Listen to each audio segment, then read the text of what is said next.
Hi everyone, can you hear me okay? Great. Thanks for the introduction. So yeah, my background is within investment banking. So I've been building knowledge graphs within investment banks for the last 10 years or so. And actually, I can see two colleagues, Howard from Deutsche Bank and Natasha from UBS. So thanks for the support, guys. And recently, or in the last year or so, I've set up the Knowledge Graph Guys, which is a consultancy which is there helping organisations to deliver knowledge graphs within their organisation. And today I'd like to start out by talking about the problem statement, like why are knowledge graphs important? Why do we need knowledge graphs now? Why has Gartner got knowledge graph as the key Gen AI enablement technology? And I think, like everything at the moment, it basically comes back to AI, which clearly there's a huge amount of hype going on with AI, and that can be a bit confusing for people. But if you step back, although it may be overhyped in the short term, in the long term, something very big and something real is happening. I believe, from my perspective, that the change that we are just about to go through now, and we're just at the very beginning of this exponential transition, is at least as big as the agricultural and industrial revolutions. So this is a fundamental change that is about to come in, and it's about to affect every single business that's out there. It's already affecting some. And as a kind of theme to kind of thinking about this, we can see that although we're kind of in the information age at the moment, we're not actually in the industrial age, but we've still got the legacy of a lot of industrial thinking. And one way of framing that is that the industrial age was the age of the machine. So it was the age of straight lines, it was the age of putting everything into boxes. It was like if the industrial age had a shape, it would be the square box. You can see it in our farming, industrial farming, you can see it in our cities. And the phase that we're about to move into now is the phase of AI. And this has got a different shape. It's got like a network shape to it. And because this change is going to be so radical and is going to affect so many different people in so many ways, I think it can be quite disempowering in a way. It's like, well, okay, AI is on its way, and what is it that my organisation needs to do about it? And I have a strong piece of advice here, which is, don't become distracted by the glittering part of the AI that you see over the top. That's the algorithms which are doing the very impressive part.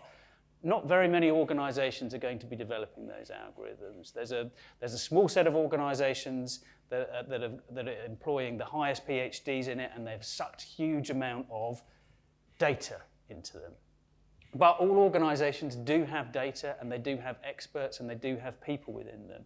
So there's kind of like one primary initial piece of advice that I would give, like as we're approaching into the age of the AI, and that is forget about this part for now and focus on this part, the data.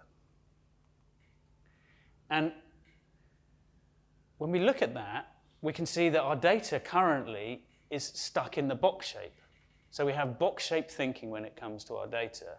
We've taken the rich set of information and we've chopped them up into box-shaped tables. Every concept that comes in, you take it and we put it in a little square rectangular box. That's the table of the relational database that I love and I've worked with for the first part of my career was with exactly these structures. I'm not dissing them, but it's definitely, you can see the rectangular shape to the thing. So if we were to take a fictional situation here that we could kind of like walk through, and we were like wanting to model people who ordered products, as a kind of relational database designer, we're going to create our data model now, it's like, well, okay, what boxes can I put these things into? And I'm going to create a box for people, and I'll create a box for orders, and then I'll create a box for products. And maybe what I'll do is I'll try and connect them together by primary and foreign keys. I have a separate box down here where I'm going to put the metadata. So this would be like this is like a weird box, but in this box I'm kind of putting all the information about what columns and tables actually exist within the database. And I'm going to put that into a separate box. But the real problem is not so much on the individual database level, but now what happens when you kind of take this kind of like box-shaped mentality and now you start running it into a large organization, because now each database exists in its own siloed box. And then in terms of like looking at the organization holistically, we have to attempt to stitch all of this information back together again. It's almost like the kind of applications within the organizations are holding the data hostage to themselves. They've grabbed that data, they're keeping it to themselves, and then we've got like a kind of hodgepodge of various different technologies in which we're trying to stitch everything back together. So we've got like kind of multiple, in large organizations, we've got like kind of multiple instances of Snowflake or whatever, data warehouse. We've got information that's kind of coming over CSV files, XML files. We've got message queues, you name it, basically, certainly within the kind of large banks I've worked for, every technology under the sun you can imagine, it's just kind of put in there, and it's this spaghetti, it's this kind of jumbled, disordered mess.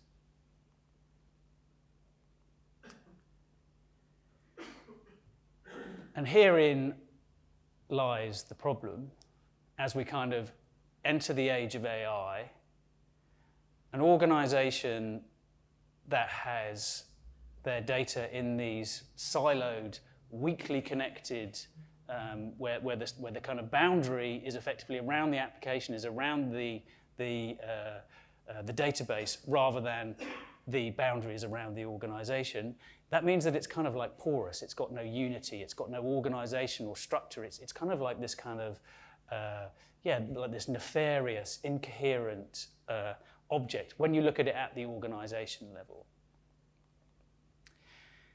Now, people's timelines around this kind of AI event kicking in are, they're different. They're kind of like, they range from the complete AI hypers who are like, we're at the singularity within 3 years' time, to the kind of people who say it's just never going to happen. I think you're hearing a lot less from the people who are saying that it's never going to happen. And as someone who's been kind of working with this technology since it emerged out, I can tell you the rapid pace of which it is improving and evolving is frightening. It's so fast that it's changing.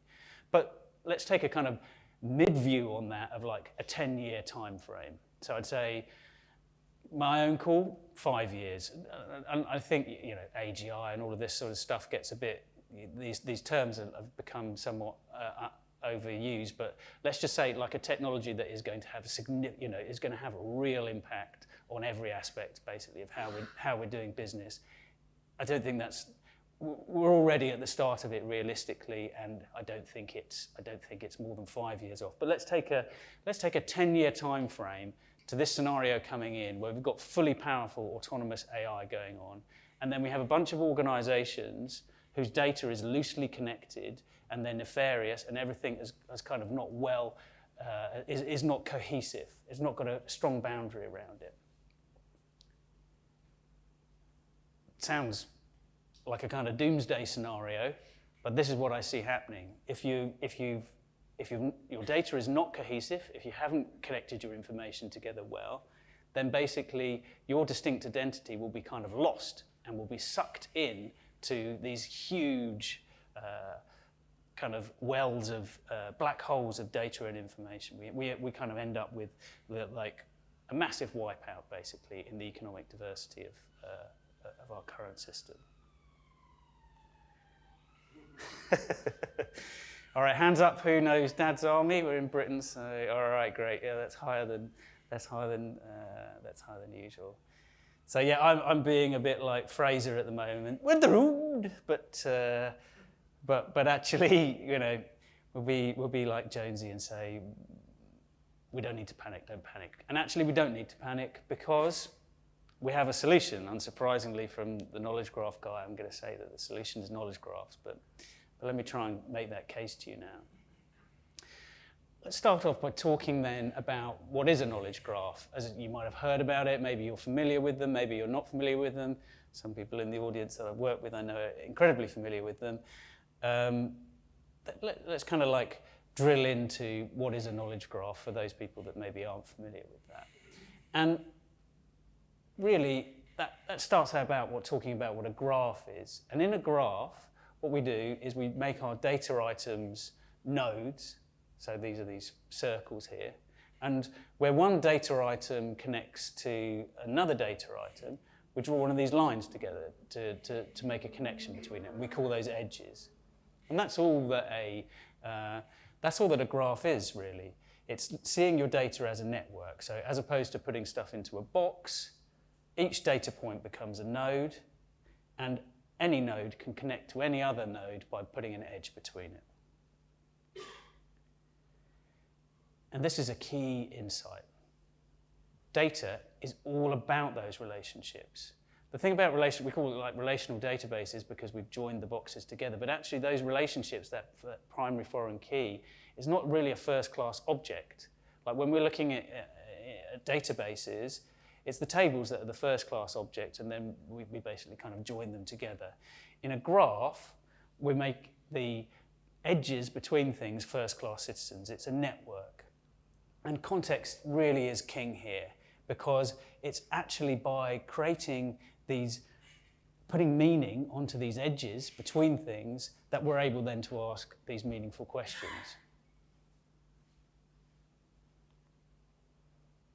So here's that same data that we looked at before within the database, and now we've put it into a network shape. So what have we done here? Well, maybe I'll flick.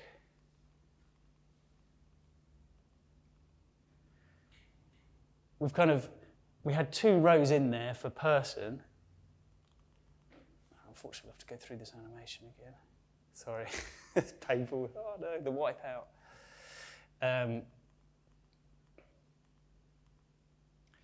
So we've exploded them out. Ben and Bob, they each become one of these circles.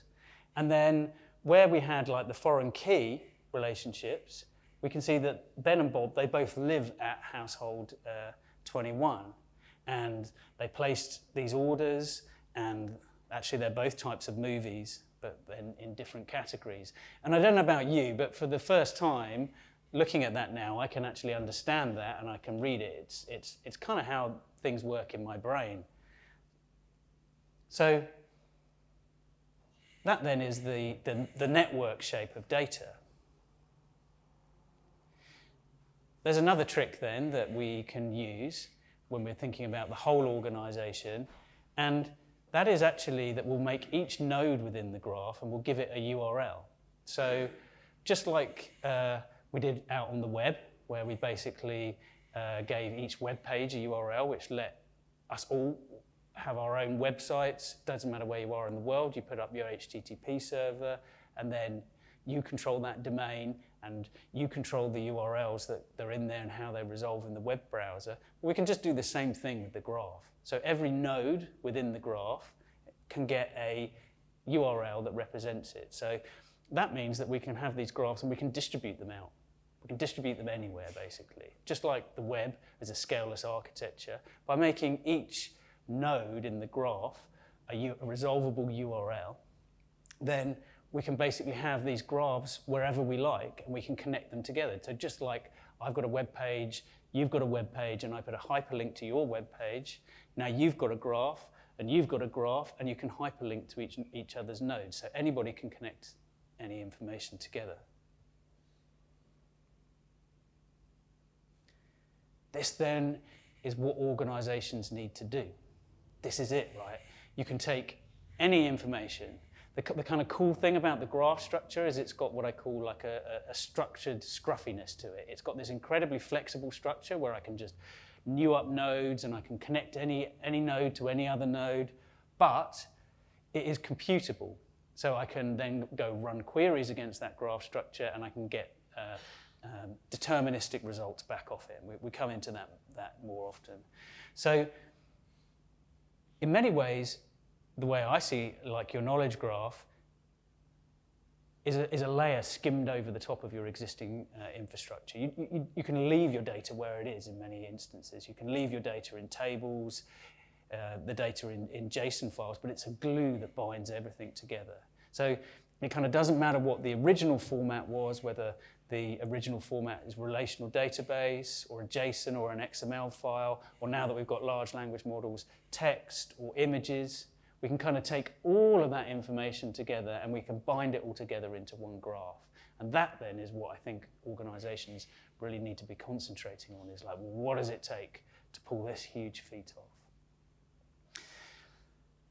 One last thing to cover if we're talking about knowledge graphs here, and that is, if you just chuck the whole thing into a graph but you didn't structure it or organize it well, then yes, you've got it in a graph structure, but it's a messy graph structure. So the other thing that we want to do is we want to neatly organize the graph.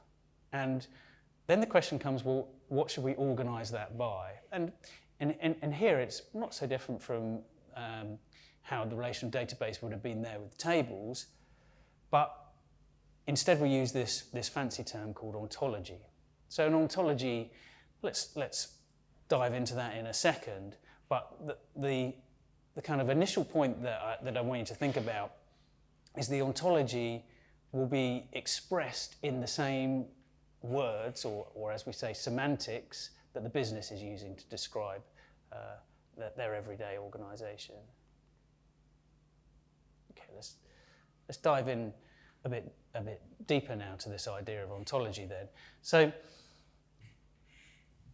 I guess at a super high level, you could say that an ontology is like the graph's equivalent of a schema. So like you've got a database model in relational databases. In a graph, we've got an ontology, and that's the schema. It's a very flexible schema. But that flexibility, that allows you to create this kind of network of concepts, that flexibility really brings it up, I guess, to a higher level. So first of all, we can do this thing where we're expressing everything in business semantics. So we don't have to worry about like kind of the physical storage or anything of the data.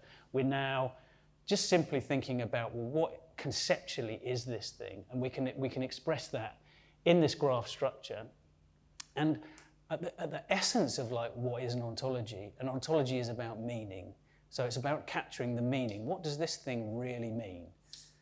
And more than that, it's about formalizing that meaning.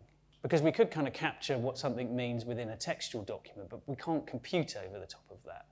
So with an ontology, what we're doing is we're attempting to capture meaning in a very precise way that can be computed across. So let's take our worked example and just kind of hammer home then what an ontology is. So we put our data into the network structure here. So we've got our data that was in a relational database that we've then exploded into a network graph. And then where we had Bob and Ben, they're both instances of the class person. So we'll connect them back to the type person. And the orders are of type order. And then where we've got the kind of relationships going between them, we'll capture those within the ontology as well. So really you can see the ontology as like a more abstract view. We're kind of going up from the details of the individual objects themselves, and now we're thinking about, okay, at a conceptual level, what's going on here and how does everything relate to each other? That, by the way, is also a super powerful move, to be able to kind of forget the details and go up to just talking about the conceptual level. Returning back to that idea of URLs, so of course, within the ontology, unlike with the database where we had the metadata into a separate table, within like a knowledge graph, you actually just migrate between the conceptual and the physical data. So you can just kind of move between something being, the data being, is it metadata? Is it actual physical data? We don't have a distinction. We're able to just kind of query seamlessly across. It's all just part of the graph. And that means that we can also use URLs to identify the different classes and the different properties within the ontology. And we can give the ontology itself a URL that's resolvable. And this is exactly what was done by schema.org. So basically a bunch of the search engines, primarily Google, but you know the other interested search engines as well. What they attempted to do was look at the main concepts that were used out there on the web, and then they created schema.org, where these concepts would be defined. So here we're capturing the meaning of what a recipe is. So it's like a definition of what the recipe is. You can see that it inherits from, so we've got like inheritance within ontologies as well for any developers out there that are used to computer programming and those sort of terms. So a recipe is a type of how-to, which is a type of creative work. Actually, I'm not sure about that inheritance structure, but there you go. And then it's got these various different properties, and each of those have got meanings attached to them as well. And then if, for instance, the BBC has got a recipe there, then what they're able to do is within their website, they can embed a little island of JSON-LD. So for developers, it's very familiar. That it's not like some kind of technology that is going to be too radical for them or anything. It's just a normal JSON, but with a couple of special properties on it. One is the context, and the context is the shared schema part. So this context is pointing back to this. This is the URL for schema.org. So this is where my terms are coming from. And then the ID, we give each item there. And the last one is the type. This should be recipe, but I've actually got a wrong piece of JSON-LD in there that doesn't match up with this. Anyway, all of these websites then, in a decentralized way, all across the web, are all putting these islands of JSON-LD in it, and then they're matching them up to concepts within schema.org. And then the search engines, like Google's search engine, are able to go off and crawl the web, as they've already done for the HTML pages, but now they find like one of these chunks of JSON-LD in it. And they're like, oh, all right, a chunk of JSON-LD. What's this? What's this about? Okay, it's a recipe. Right, I know what a recipe is. Yeah, sure. What do you mean by JSON-LD? Live data? JSON linked data is what it stands for, yeah. And yeah, so it finds one of these JSON linked data, islands of JSON linked data, and then it knows what a recipe is, so it's able to take that and it puts it into the Google Knowledge Graph. And then me as a user, you know, I'm feeling hungry and I fancy a spicy bean burrito, so I go and put this in, and then the results that come back here are coming from the Google Knowledge Graph, yes. What would be exciting to understand is how Google have extracted this knowledge graph. So, for example, if I'm an NLP practitioner, I want to extract the knowledge from Snowflake database or anything. If I keep on building this thing, it's going to take me lifelong. If I want to use NLP-based techniques to abstract this knowledge, how Google has done it, how to do that? Yeah, so I mean, Google do use NLP techniques as well, and I'll come into that in the second part of the talk. But actually, the part to focus on now, the trick that Google have done here is they've inverted the data integration problem. So it's actually, you know, I'm running a dentist, and I have got my website for dentists, and I want my dentist to be up-ranked on the Google search engine. And I know that in order to do that, I've got to put one of these JSON-LDs in. So I go look up on schema.org, and I see the definition of what a dentist is, and I ask my web developer then to go to the effort of doing that mapping. So then so actually it's me as the dentist that's had to go to all the effort of doing that, and Google doesn't have to do any NLP at that point. Google simply arrives at my website, sees a thing of JSON-LD. I've done all the data integration work, and they just import it into their knowledge graph and check that validate it to make sure that my web developer has not put any errors in there. And that's a massive lesson that companies can learn from, because at the moment the data integration cost is all on the person who wants to use the data. It's all on the kind of central data team. It's all on the people who are bringing the data together, and that's never going to scale. What Google have got is like a kind of scalable way of making everybody else do the work. And okay, question to the audience now. What percentage of the web do we think has got these JSON? Is this some obscure technology, or what? You know, how many people have done it? 40% Google has all their search to Yeah, it's going up. It's 50 now. Last time I Yeah, same. Yeah, it's going up. Half of the pages on the web have got these. So, you know, like if you're kind of like at your company and you're thinking about applying this pattern, and people are turning around to you and saying, "This is too hard. This is too complicated. No one's going to be able to do this." Or how comes all of the web developers have been able to do it and cover 50% of websites globally with these islands of JSON-LD? Because this is the pattern, right? You take this and you internalize it behind the firewall. Every single organization can have their own version of schema.org. In fact, you can go download Google's schema.org if you want to and just stand that up within your organization. So you could just kind of take their website and start building your own ontology out within there. A big movement that's going on within large organizations at the moment is the idea of data products. So if your organization has got a data product team, this are only the bigger guys that are doing this, but if your organization is starting to move over to treating data as a product and having data products, then for goodness sake, this is your opportunity to start to use this same technology here. If your data products can then map back into types within your ontology, you can start building out your own internal version of schema.org. Yes? Can you understand that I get the technology, I get the data product. Are you saying data will have a house and time?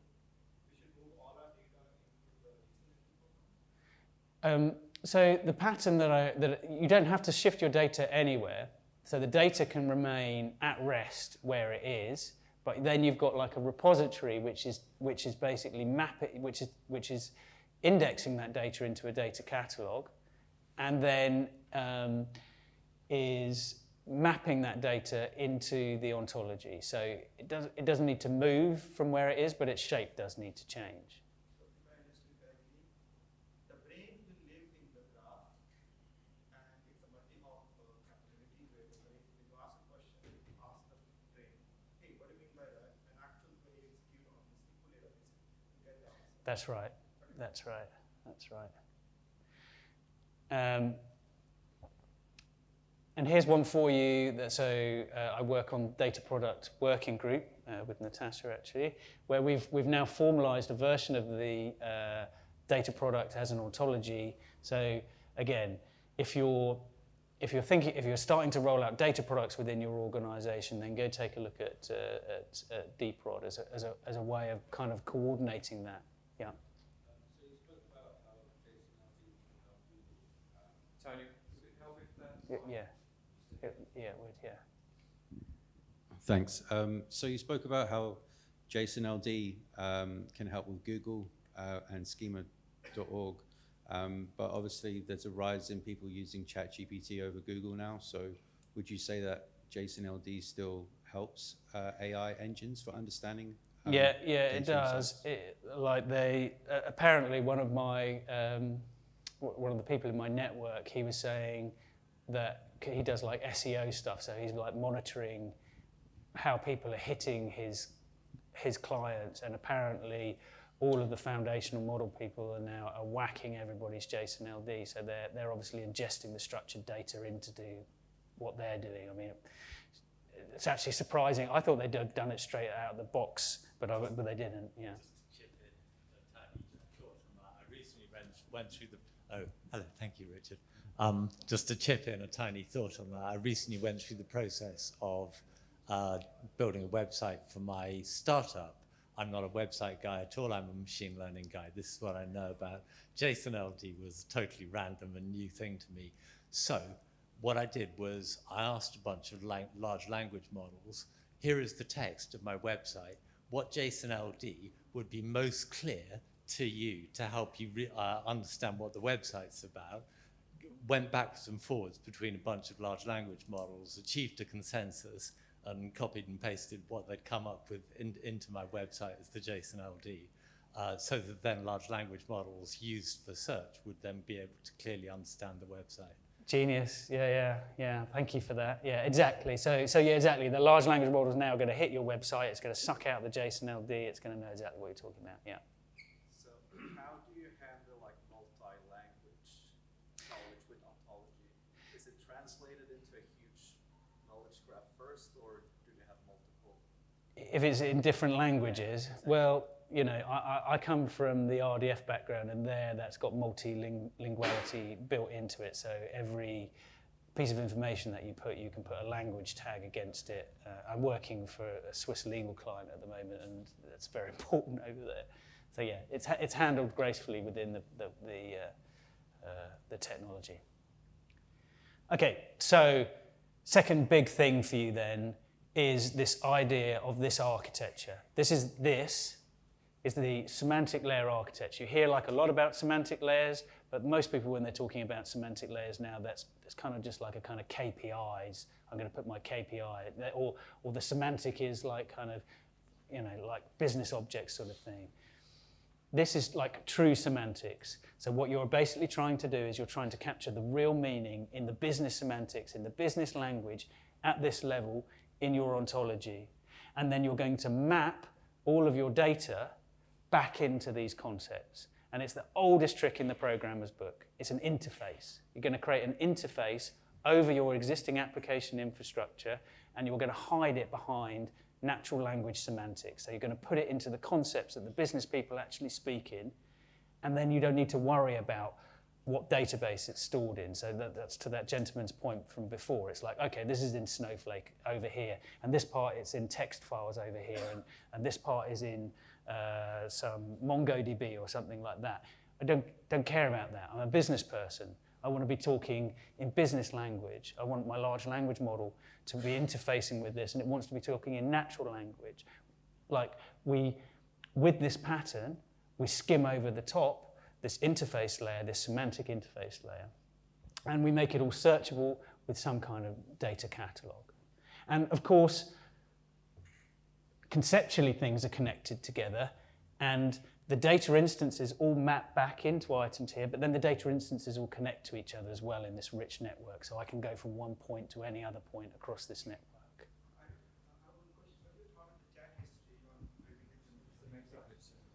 What are your thoughts on building a semantic layer based on the chat history? Because take an example, one of my clients is Nike. So in EMEA, we call digital order lines as DOL. Americans don't like that. They call it something different. But both need to be supported. So I think we recently started looking into how to build the semantic layer from the chat history of chatting with the data. Yeah, I'll talk about that in a bit, actually. Oh, you're itching to get onto the AI bit, aren't you? Ha-ha, you're in luck. Yeah, so knowledge graphs and large language models. So yeah, I guess as like a bit of history, so I've been working in knowledge graphs, I've been doing data integration in these large banks, trying to bring all of this information together. Like before, when I was at Deutsche Bank, I kind of built out the data layer, and then I kind of got to the AI bit, the machine learning bit, which I wanted to be doing, and we were doing it back with GNNs then. GNNs still have their graph-based neural networks still have their place, but when I was at UBS and I'd kind of got to that point where we'd established out the basics of the semantic layer architecture was there in place, then so I was like, right, great, I get to move on to the machine learning bit again now and start doing the fun bit over the top. And at that point, ChatGPT, the early version of it, came out. So I thought, might as well just kind of kick the tires and see how the knowledge graph works with the large language model and see if it's any good. And it was like, wow, oh my God, you know, this is going to be really cool. This is going to be really big. Why is that? Okay, so just at a really high level, let's think about what a large language model is. So basically, you took the foundational models have taken all of the information that we, the people, went and put on the web. So we went out onto the web, we did that thing, like not the data version of it that I'm saying that we're needing to do next, but we put the text out there and we linked all of that text together into these websites. The foundational models have sucked all of that text from all of the websites in, and they've just done next token prediction. So like, what's the next word that's going to be in this website that's coming after this?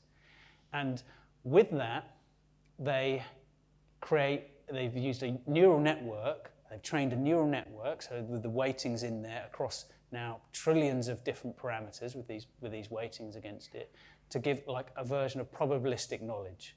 So we've got like a new form of knowledge on the scene that is probabilistic knowledge. So a few things to understand about it. This is curve fitting. So it's always going to be heuristic. It's always going to be kind of sort of statistical. It's never going to be exactly precise or pinpointed. It's just going to be kind of in the regional because you're learning a distribution. Furthermore, the distribution that you're learning it's not exactly like the bell curve distribution, but it's a form of the bell. It's more complicated than that, but it's like a form of the bell curve distribution. It's like the normal distribution because it's the gestalt information of everything that everybody else knows. Like there's a thing about like large language models that maybe you've experienced yourself that I call like the Bayesification. It's like it's gone to the mean. It's gone to the kind of this is the majority of what people are doing. This is the normal distribution of what the kind of gestalt info is. So it's fitting data to a curve. So if we now kind of look at where we've come from here, we've got three types of knowledge representation going on now. So we started with the relational database one, which from a mathematical level is kind of based in set theory, we could say. We're creating sets, tables, and then we're joining them together.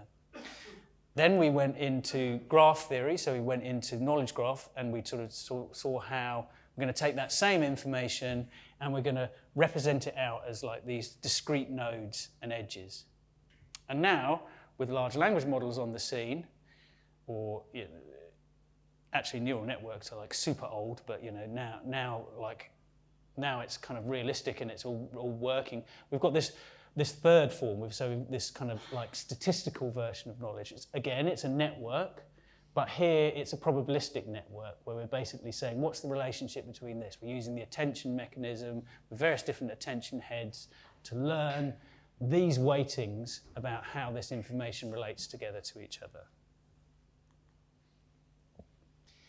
And the reason that knowledge graphs are hyping so much now and why they're such an important technology for the age of AI that we move into is the graph acts like a kind of bridge between these two sides.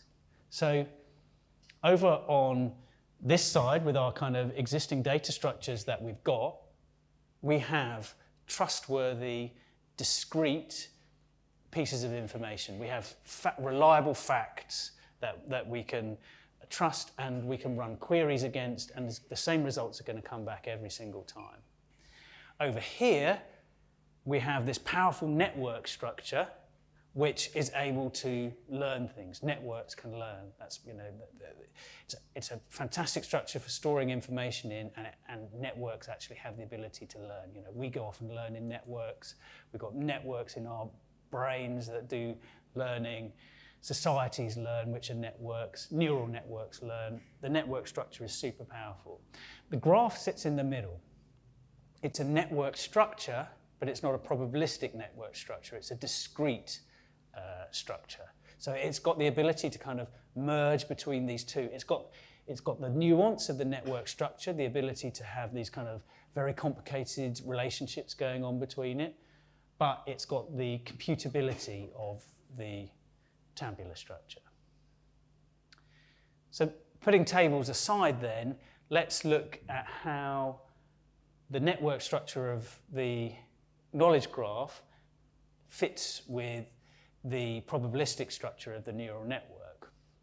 And here, it's interesting to think about like vectors. So with our probabilistic knowledge, we're storing them in vectors, which is like a list of numbers. It's the weightings that we saw between those different edges on the neural network.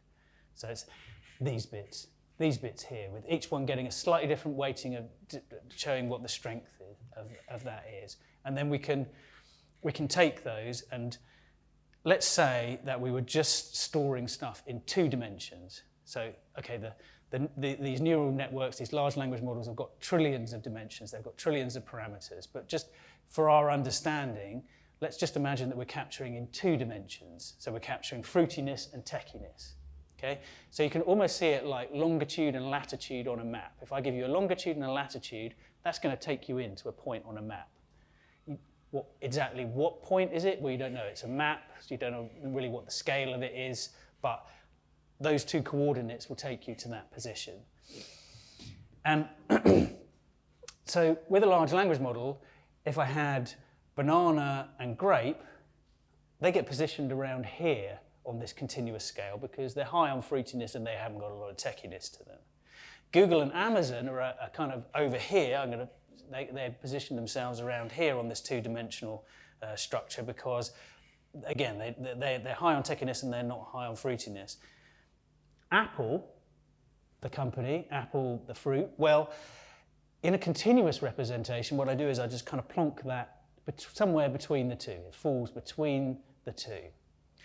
So now you could kind of imagine, all right, well, I'll project this out into 3 dimensions. My brain can just about handle that. You know, it can definitely handle that. 4 dimensions, maybe if I slotted it, I could do, but 5 dimensions and I'm kind of out. I can't think like that. Trillion dimensions, and that's where we are with the large language models, which is one of the reasons they're kind of black boxes. You know, this, in reality, the concept of Apple smeared over 1 trillion dimensions.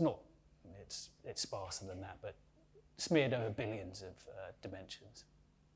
If we compare that then to the knowledge graph structure, here, this is what it means to be discrete. So continuous means that it gets kind of blended between the two. I can just sort of move slowly. I could move this one slowly here or slowly there. With a knowledge graph, basically we get a discrete node. If you use a URI, as I would suggest that you do, you don't get more discrete than that because it's like globally discrete. You know, the first part resolves to your domain name of your company and then it like goes all the way down. So like globally discrete and unique. So the company Apple and the fruit Apple, they are stored as 2 separate things. And then the information around them is stored in the graph. So this then starts to show you, like, give you an intuition of what the pattern is here. That basically we've got these 2 representations and we can take a discrete and continuous view on the same thing, on the same subject of interest. So here, let's say the subject of interest is Jennifer Anderson, and I can take a continuous view of Jennifer Anderson from a large language model, where basically the information about her will be smeared in this continuous domain where the kind of information, one thing will kind of smear into the next, giving you, and the ability to do that, giving you creativity, but on the flip side, hallucination as well. So, you know, they're 2 sides of the same coin there. It's like, because you can continuously move from one thing to another, or you can be creative, you can explore, you can do very human and organic-y seeming things. Can't do that over here. You're in computational space. You're in Turing complete computational discrete space. But all right, you haven't got the magic here, but you do have the reliability. And what you can do is you can kind of project out of the large language. We call it like the latent space, so that a large language model has within it a notion of who Jennifer Anderson is and what her relationship to other things around her are. We can, but that representation exists in this continuous domain smeared across trillions of dimensions. We can pull out of that continuous domain and we can pull it into the discrete domain and we can kind of see what the large language model is thinking about, and we can kind of model it within this kind of discrete structure. So here's just like a super simple way for the developers amongst you of how you could go about doing that. It's not like a super complicated thing to map from the continuous to the discrete. In the discrete here we have some textual representation against this node. I can create an embedding vector for that, and now I've got the URI of the node and I've got an embedding vector next to each other. You know, it's not rocket science in order to move from the continuous to the discrete. It is rocket science to take it up to the next level, and oh my God, I've been sweating blood over it for the last 3 years or so. There isn't, I'm not saying that there's a lot of nuance as you kind of take this stuff further, but just to kind of to dip your toe in the water. It's not so hard to move and make a mapping between these 2 things. Okay, next important concept for you then, the neural symbolic loop. So the idea here is that we can pair up the large language model with the knowledge graph. I mean, there's an ontology there, but like knowledge graph, ontology, let's just imagine them all kind of like together.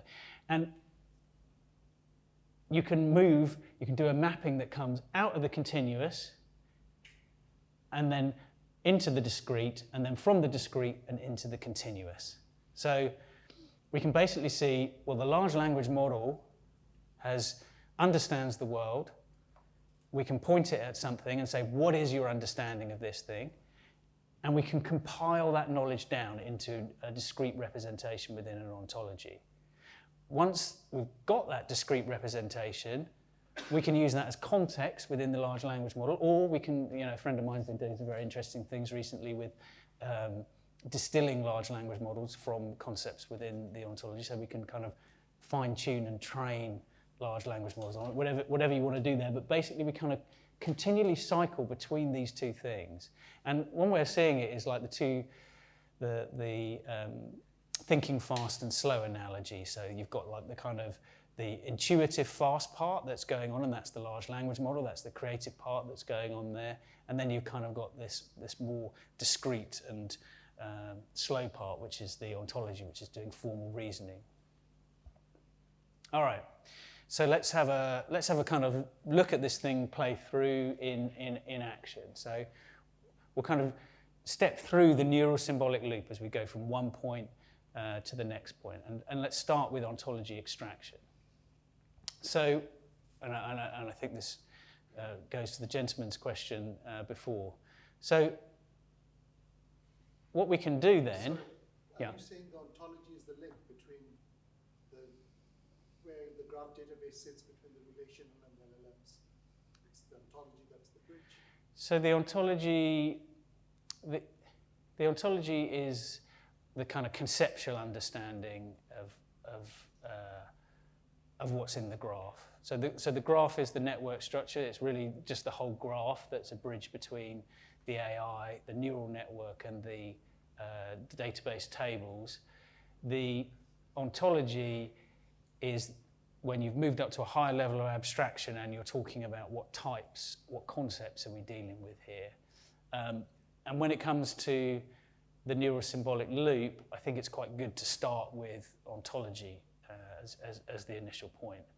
So basically here, what we do is we define an ontology. So an ontology is about taking a stance. It's about kind of saying, I'm interested in a certain type of thing. And here I'm saying I'm interested in computer scientists, and I would like to understand what technologies that they've created and how they relate to each other. So I'm taking my ontological stance. I've got a particular thing that I'm interested in. I'm taking a perspective.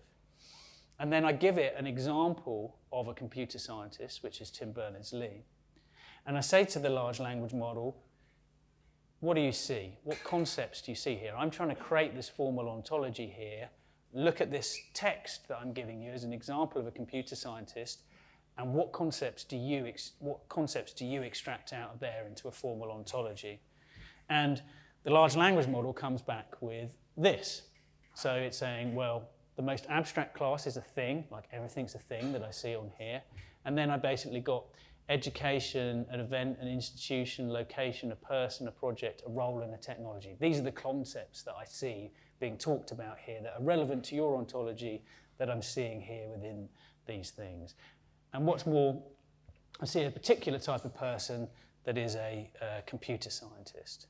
So as we kind of extract that out, now we can do something really cool, which is we can inject the human into the loop, because the large language models do not yet extract perfect ontologies. I mean, kind of, thank God, right, that hasn't happened yet, that they can do that. We've still got a chance here. I do wonder whether ontologists might be the world's last job, the last human job. We'll see. Because, yeah, this, right, is where you get to put your experts in. So remember, like, what makes your organization unique? You've got the data that you've collected over the period of history, but it's not just that. You've got your people as well. So you've gathered people who are expert in this field. What they need to do now is they need to take the tribal knowledge that's in their heads and they need to get that encoded and formalized into the ontology. It's been very hard to do before, very, very painful. The large language models are able to kind of take a lot of that pain away. Not all of it, but a lot of it. So humans can now get in. That's you, Natasha, there. Humans can now get involved and edit this ontology. So we've kind of come out of the black box latent space of the large language model, where these kind of representations were going on, but we didn't really know what was going on with it. And now we've gone into the discrete space, and we've got our conceptual mapping. But an ontologist would look at this, like Natasha would look, sorry to keep picking on you, Natasha. Natasha would look at this and she would go, well, I'm never going to model computer scientist as a subclass of person. You know, that's a role that they do. It's not, I wouldn't model it that way. So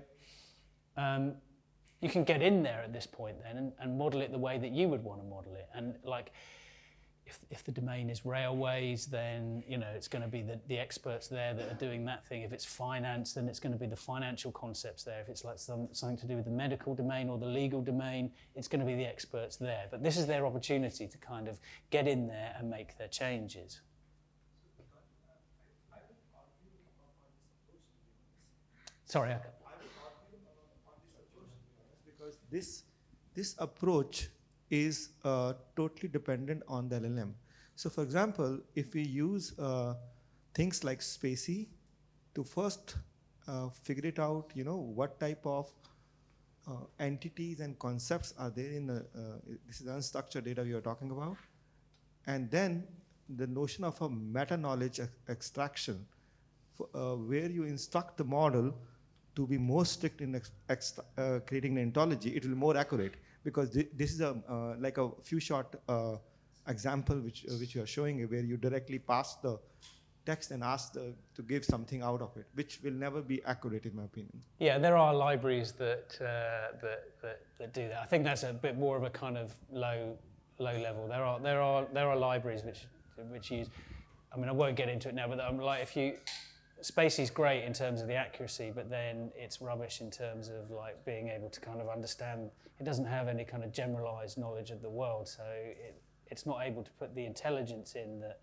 Spacey is just not Spacey LLM. Spacey LLM, yeah. I think which brings it more closer. Yeah. Spacey LLM is better. Okay, so basically we've gone one way out of, so we've basically gone from continuous to discrete. We've gone from the continuous domain and we've extracted out the ontology. Now we can reverse that and we can basically use the class like a cookie cutter. And just to hone back this point about humans in the loop here, it always makes me laugh, that image, because you can see that gingerbread man is not at all happy with the shape of his of his cookie cutter. So, and your entities will not forgive you if you don't get your classes defined correctly. So we've done our ontology extraction. The humans have edited it in the loop. Now we can go out and actually build our knowledge graph. So basically, we can again say to the large language model, well, I'd like you to extract the data now. And what I'm going to pass in is the context of the person. So now it's not just like go and do whatever you want. What I would like you to do is, here's the definition of exactly what a person is. Here's what it means, a person in this organization. And these are the other nodes that are likely to be connected to this person. They should have won an award, and you know they will have had a birthplace and a death place. And what's more, we need to do like proper entity resolution here at this point to make sure that, you know, if this person was born and died in Oxford, then that's the same Oxford that gets put in there. Or, you know, if the company associated with this financial trade is Microsoft, I've got the ticker for Microsoft over here, I've got the full name for Microsoft over here. They're both the same organization, so I need to do entity resolution, and I need to make sure they're pointing to the same node. So now I can go put in other instances of well, I can put Tim Berners-Lee in, but I can also put Alan Turing and Geoff Hinton and various other computer scientists. And the ontology is going to tell the large language model how to extract that information. as the gentleman there pointed out, you know, you might, to get full levels of accuracy, there's kind of like more tricks to this, but you know, at a high level. Okay, so we went continuous into discrete, then we used discrete as the context to do continuous, and then we went back into discrete to extract information out. And now we can do the graph rag thing. So basically, we can ask a question in natural language, what awards did Jeff Hinton get? And we can inject the ontology in there and access to the knowledge graph. And then the large language model can basically be, well, an award, I know what an award is. I've got a very precise formalized definition of what an award is. You've captured that very nicely in your ontology, thank you.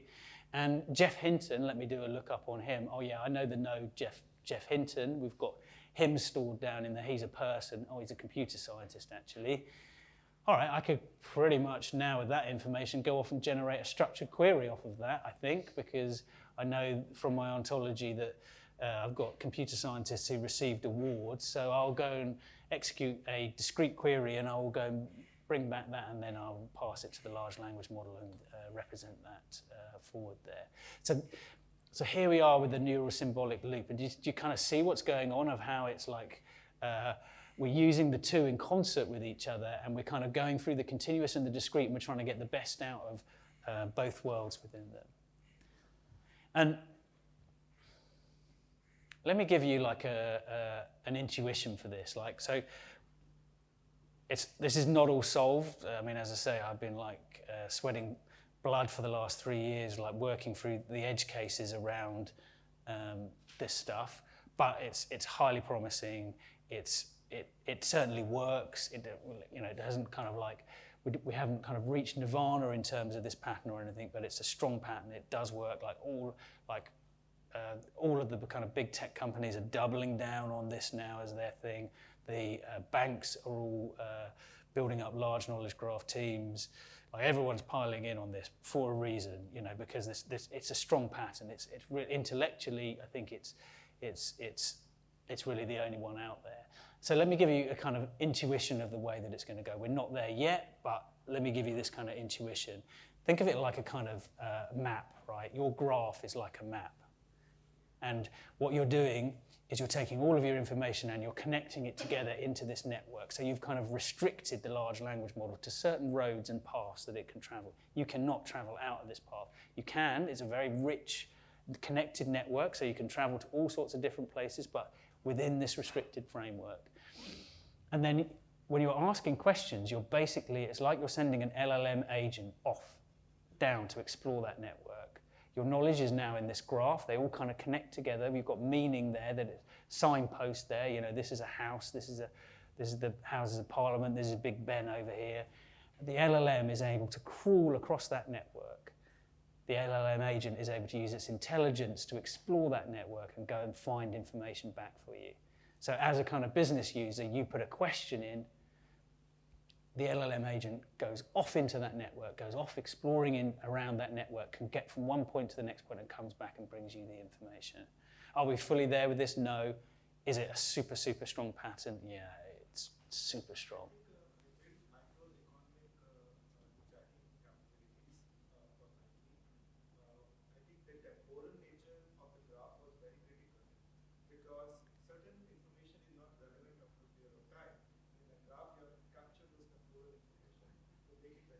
Yeah, that's true.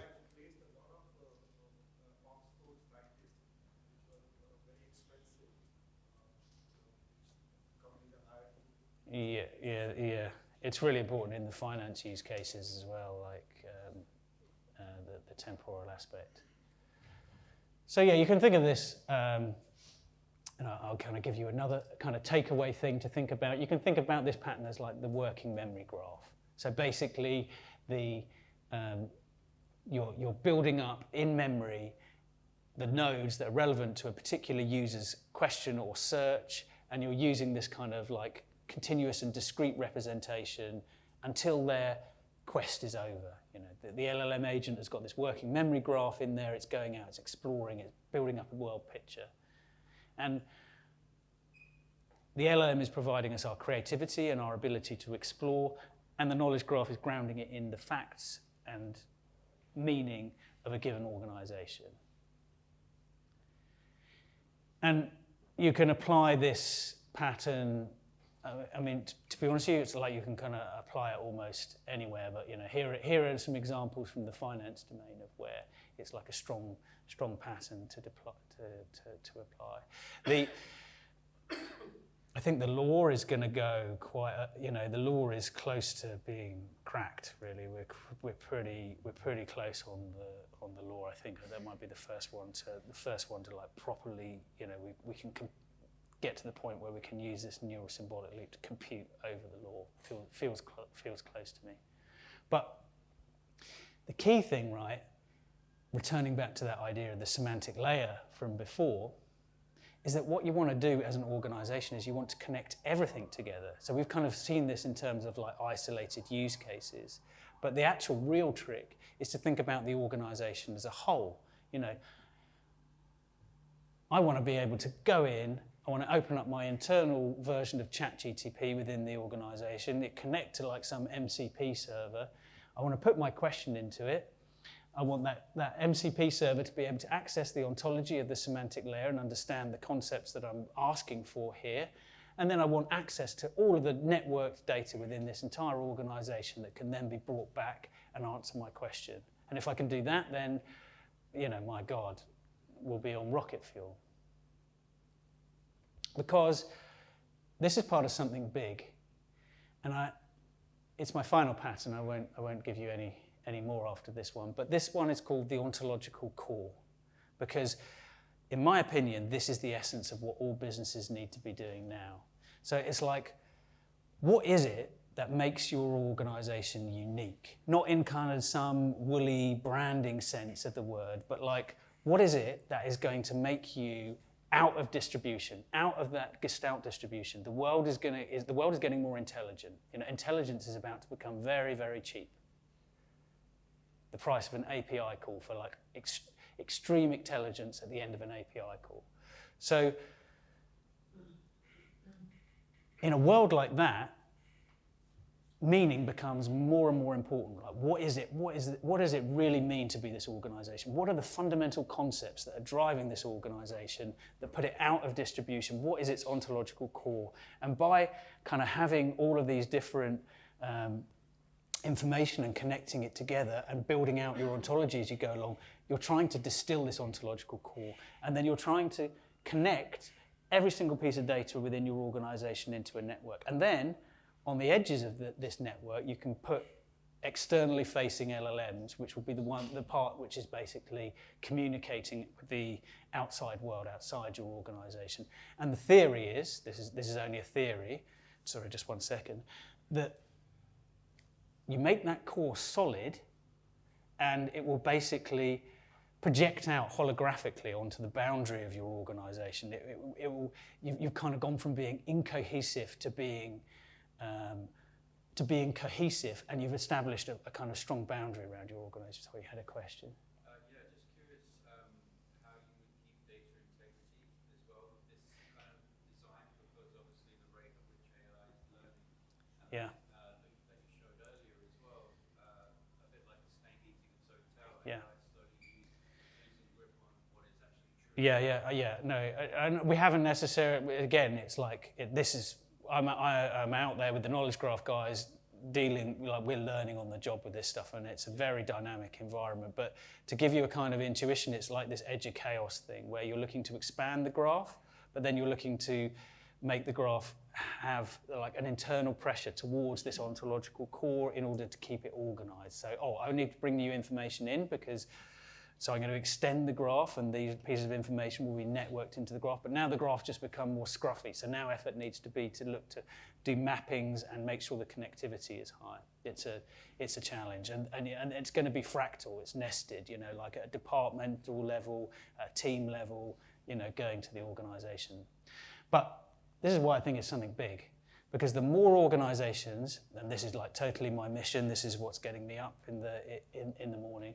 The more organizations that undergo this process, that discover their ontological core, that put a boundary around them, when we run forward in time, they survive through to the other side of the AI. So the AI revolution is kind of coming in here, full on AI. The ones that have compacted their core, that have internalized their intelligence, that have worked out exactly who they are, they've networked their data, they've ring-fenced what it is that's making them distinct, they punch through to the other side. And the more of them we get, then we kind of get this network of networks. It's not like just kind of uber AI that sucks all the information into it. We keep the diversity within our ecosystem. So go out there and build your knowledge graphs. You're doing something really important. And that's it. Yes, sorry, question. Sorry, so you said this sort of helps be interconnected and sort of make this walled garden. So there's hundreds of different companies who have their enterprise data. And you said the mega AI sort of won't be, we essentially save our own sort of format of data or your company. How does that really play out? Because if like, let's say OpenAI or any of these big LLM companies, if they get access to your data, which is brilliantly connected, now has your entity, whatever, don't they sort of like suddenly have access to all of whatever your data is now, and also access to your competitors and stuff like that? Yeah, so the trick is, so we have like these enterprise-wide ontologies, so particularly in the healthcare domain, but also we've got FIBO and finance, and they're basically in most domains now. I was at the European Railway conference last week in Romania, and they've built out like a really cool ontology for the railway. So everyone's kind of like building out these industry ones. So what you do is you take that as your starting point, but then there's like a kind of diff between that of like, okay, well, what is industry standard and what's my own kind of secret sauce? What's my IP here? And it's your mission to find out what that is. And when you found out what it is, don't give it away. Don't give it to anybody. Just use offline large language models as well. So using a I think it's becoming a business also with the MCP server coming up. Sorry. Yeah, I think maybe there's a question at the front. Sorry, I was just going back to something you said about graphs. The key thing is edges are first-class citizens. Yes. But here we don't really talk much about edges in the ontology. No, we do, yeah. So they're called properties in the ontology. So I don't actually have an example of it in there. the sense we learn the properties of or the attributes of the edges and whether they are weighted, directed, bidirected. Yes, it's more what we do is that it's like a labeled edge. So we basically say this node is connected, this type of node is connected to this, so that a person has connected to the location.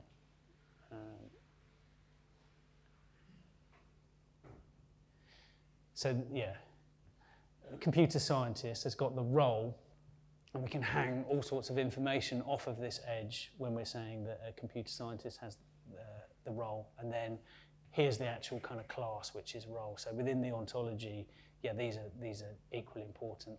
And actually, in RDFS and OWL, they're definitely first-class citizens because the classes don't own the properties. The properties are actually kind of free-floating. If anything, the properties tell you what the class is rather than, and that's quite weird when you come to modeling it for the first time because like as a relational database modeler, you'd be like, oh, well, I'm doing my entity relationship diagram, I've got my classes, it's got these properties because OWL is open world assumption. It's like, well, no, I've got properties there, kind of free floating, and if it waddles when it walks, it's got a beak, and it quacks when it speaks. Oh, I guess it's a duck then. So it kind of like inverts that relationship. We do then have shackle, which closes the world for validation, which works in more of that traditional way. Right, thank you. Sorry, yeah. Thank you.